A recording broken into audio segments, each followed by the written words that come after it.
കൃഷ്ണകുമാർ എന്ന വ്യക്തിയെ ടാർഗറ്റ് ചെയ്ത് പിന്നാലെ കൂടിയിരിക്കുന്ന കമ്മി സുഡാപ്പി കൂട്ടങ്ങളെ കഴിഞ്ഞ 2 ദിവസമായി ഈ സമൂഹം ശ്രദ്ധയോടെ നിരീക്ഷിക്കുകയാണ്.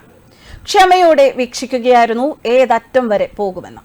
ഒരു വ്യക്തി പൊതുസമൂഹത്തിൽ ശ്രദ്ധിക്കപ്പെടുമ്പോൾ അദ്ദേഹത്തെ അടിച്ചു താഴ്ത്താൻ, തളർത്താൻ ഒക്കെ ആയുധമാക്കുന്നത് ആ വ്യക്തിയുടെ കുടുംബത്തെയും കുഞ്ഞുങ്ങളെയും എന്ന നീചതന്ത്രം. അതാണ് കാലാകാലങ്ങളായി ഇവിടെ വാഴുന്ന കമ്മികളും സുഡാപ്പികളും ചെയ്തു വരുന്ന തന്ത്രം. നടൻ കൃഷ്ണകുമാറിനെതിരെ റിയാസ് സലീം എന്ന വ്യക്തി പ്രയോഗിച്ച് രംഗത്ത് വന്നതും അതേ ഗൂഢത തന്നെയാണ്. പ്രധാനമായും തിരുവനന്തപുരത്തെ സ്ഥാനാർത്ഥിത്വം കൃഷ്ണകുമാർ ഉറപ്പിച്ചിരിക്കുന്നു എന്നതിലെ ആശങ്ക തന്നെയാണ് കൃഷ്ണകുമാറിനെ തളർത്താൻ ഒരു വിഭാഗം എടുത്തിരിക്കുന്ന ആയുധം. നടൻ കൃഷ്ണകുമാറിന്റെ ഒരു വീഡിയോയ്ക്കെതിരെ രംഗത്ത് വന്നാണ് റിയാസ് സലീം വിവാദത്തിന് തിരികൊളുത്തിയത്.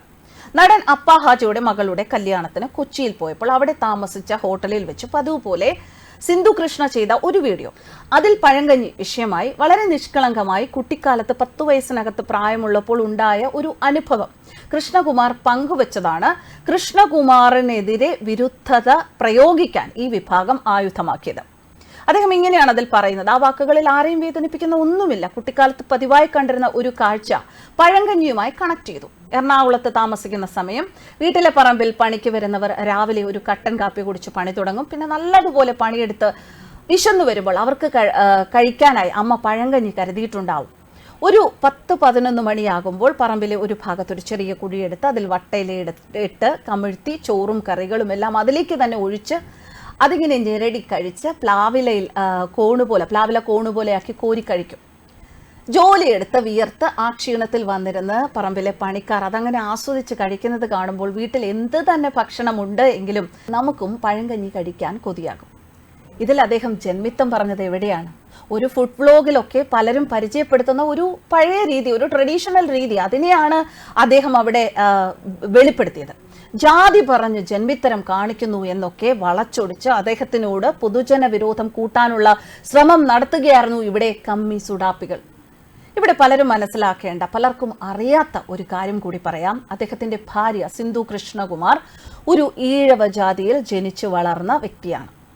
ഒരു ജാതി വ്യവസ്ഥ അടിസ്ഥാനപരമായി അദ്ദേഹത്തിന്റെ മനസ്സിലുള്ള ഒന്നായിരുന്നുവെങ്കിൽ 29 വർഷങ്ങൾക്ക് മുൻപ് തന്റെ ജീവിതത്തിലെ സുപ്രധാനമായ തീരുമാനം അതെടുക്കുമ്പോൾ അദ്ദേഹം ജാതി പരിഗണിച്ചേനെ എന്ന് ഓർക്കുക. അസൂയയ്ക്കും കുശുമ്പിനും മരുന്നില്ല സഖാക്കളെ. തിരുവനന്തപുരത്ത് നാളിതുവരെയായി പലരും കിണഞ്ഞു പരിശ്രമിച്ചിട്ടും നടക്കാതെ പോയ ഒരു പദ്ധതിയാണ് ഈഞ്ചയ്ക്കൽ.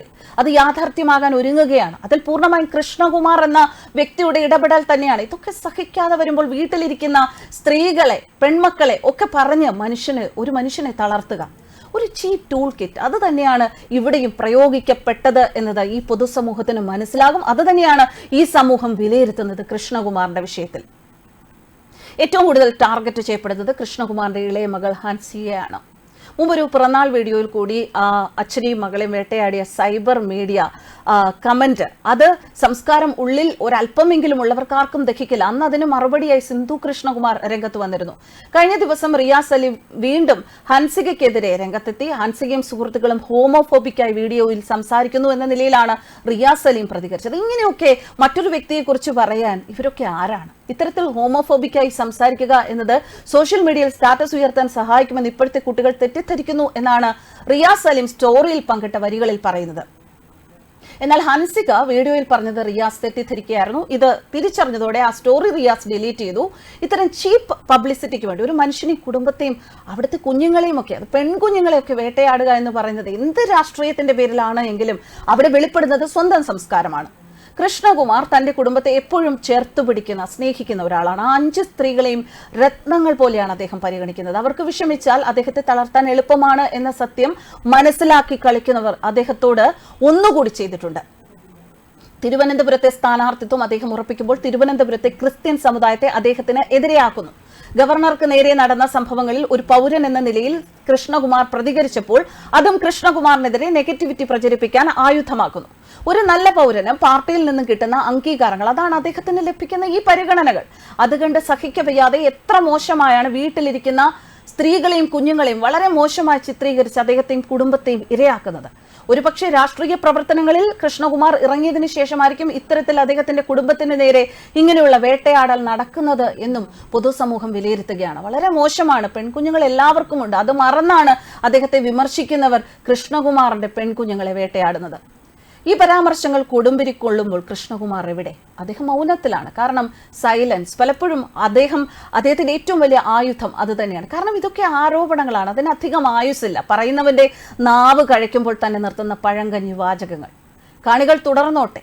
അദ്ദേഹം തിരക്കിലാണ്. തിരുവനന്തപുരത്തിന്റെ നാഥനാകാനുള്ള തിരക്കിൽ. അധികാരം കിട്ടിയാലും ഇല്ലെങ്കിലും തിരുവനന്തപുരത്തേക്ക് എല്ലാ വികസനവും എത്തണം എന്ന ഒരു ജനപ്രതിനിധിയുടെ ഉത്തരവാദിത്തം. കുടുംബത്തിന് ഇരു കൈകളാൽ ചേർത്ത് പിടിച്ചവർക്ക് മാനസികമായ പിന്തുണ നൽകുന്ന ഒരു നല്ല ഭർത്താവും അച്ഛനും ഇതൊക്കെയാണ് അദ്ദേഹം. അങ്ങനെയൊക്കെ ആകണമെങ്കിൽ നല്ല അച്ഛനും അമ്മയ്ക്കും ജനിക്കണമെന്ന് ആദ്യം അദ്ദേഹത്തിന് നേരെ വിരൽ ചൂണ്ടുന്നവർ, അദ്ദേഹത്തെ വേട്ടയാടുന്നവർ, അദ്ദേഹത്തിന്റെ പെൺകുഞ്ഞുങ്ങളെ കരിവാരിത്തേക്കുന്നവർ അവരൊക്കെ മനസ്സിലാക്കുക. എന്തായാലും ഈ സമൂഹം എല്ലാം മനസ്സിലാക്കുന്നുണ്ട്. എന്തുകൊണ്ടാണ് ഒരു മനുഷ്യന്റെ നേരെ ഇത്രമാത്രം ആവേശത്തോടെ ചില വിഭാഗങ്ങൾ മാത്രം ഫോളോ ചെയ്യുന്നത് എന്ന് എല്ലാവർക്കും മനസ്സിലാകും. ന്യൂസ് ഡെസ്ക് കർമ്മ ന്യൂസ്.